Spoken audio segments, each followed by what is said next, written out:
Do you know there's certain types of communication that will help increase your profitability in the ATM business? Stay to the end of the video and I'm going to give you those reasons.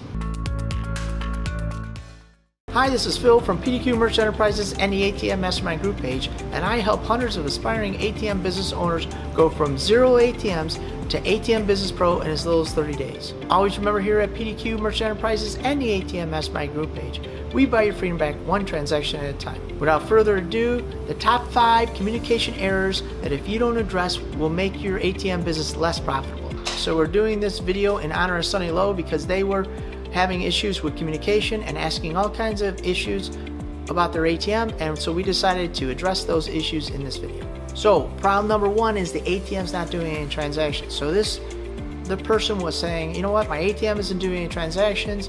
I'm noticing that it's usually a busy spot, and now it's the weekend and they're not doing any transactions. And then it was another day went by and another day went by, and then finally they went out to the location and they noticed the ATM was unplugged.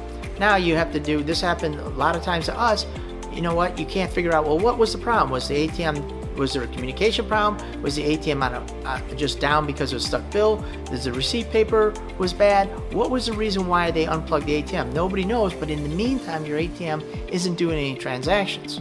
So point number 2, enable the status monitoring field.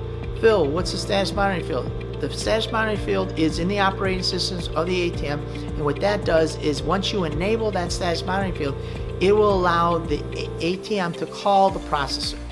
So point number 3, now you have the status monitoring field on. What do I set it to, Phil? Because it says 1 hour, 6 hours, 24 hours. What do I do? 36 hours? So what we recommend is you set it to 6 hours. That will enable the ATM to call the processor 4 times a day.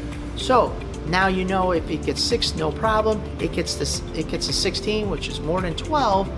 You know what? I got an issue. Now you can go out to, you can either call a location and you can say, you know what? Can you unplug the ATM, plug it back in, or is the ATM unplugged, or what's the issue? And now you have knowledge of what's going on way before the location even knows about it, or will call you, and it'll continue to give you guys more transactions, because if the ATM was down, you can address those issues right away. Point number 4, I would set up a reporting group.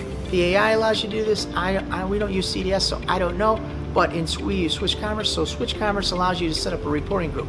It's a quick way to just set all the ATMs up in a group, and now I can look at them and say, oh, this ATM called in, oh, didn't call in. PAI has the same situation. And so therefore it makes it a little easier to look at them all in a group. If you have only one, not a big deal, but you've got hundreds, it makes it harder. So a reporting group is a way that you can quick reference your ATMs in real time right away. And point number 5 is setting alerts. Now you can set alerts. We set our ATM so every time if it doesn't call in within 8 hours, we're setting the ATM at 6, but if it doesn't call in at 8 hours, then what'll happen, it'll send us an alert that says, hey, Joe's Bar and Grill, it hasn't called in 8 hours. So now I see, oh, it hasn't called in 8 hours. Oh, it's gonna send me another alert. It hasn't called in 12 hours. Now I know there's an issue. We can send a tech out there, or we can call a location. This is another way, even though we have it set up the right way, but this is a way to remind us, okay, you know what, the ATM needs to call us, so it can bring us to our attention that the ATM is not communicating.